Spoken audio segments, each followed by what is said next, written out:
The Indianapolis Colts, kind of the uncrowned champs of the AFC, if you will, especially after that big win Monday night against Jacksonville, going into Little Buffalo, having trouble running the ball. And if the Bills lost this game, they'd be 2-2 and in fourth place in the AFC East. The Colts, well, they look like the juggernaut. A reminder that no one circles the wagons like the Buffalo Bills. Except that you got to remember that the wagons are driven by Colts. Here we go from Orchard Park. No. Is that Sally Field? Flying Nun? No, it's Edge is Edge. With Peyton Manning.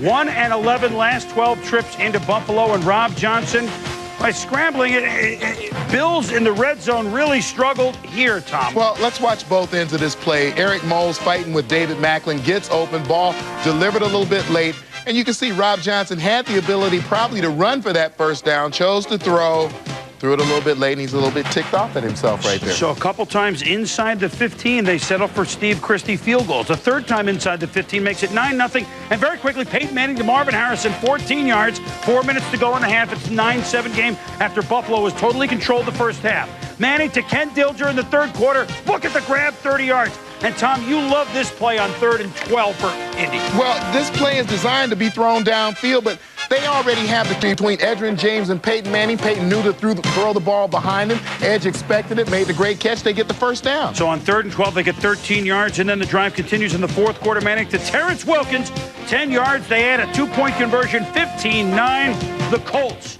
with under 2 minutes to go, the same score, 3rd and 1. Sean Bryson gets the first down for Buffalo. 2 plays later, minute 22 to go. Johnson to Jeremy McDaniel, breaks a couple of tackles, picks up 27 yards to almost the 40. Next play, Johnson.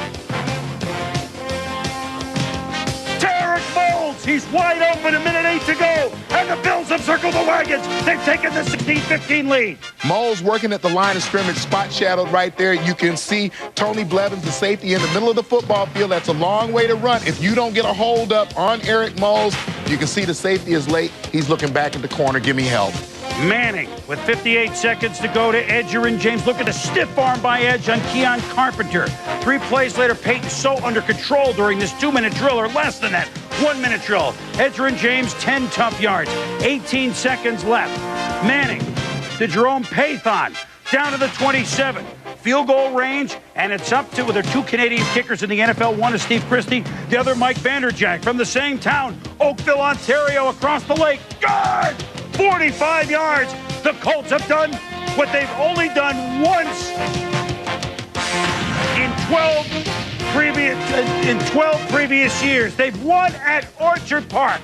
The Colts have beaten the Bills 18-16, marched down the field. This is a ball club you can see growing and growing, as Peyton Manning, too, alluded after the game. It's a huge win. I think a lot of it has to do with the history of the Colts here. They haven't played very well here, haven't won many games. What is it, 3 times since? Four since 1980. 4 since 1980. Craig Kelly lives for that.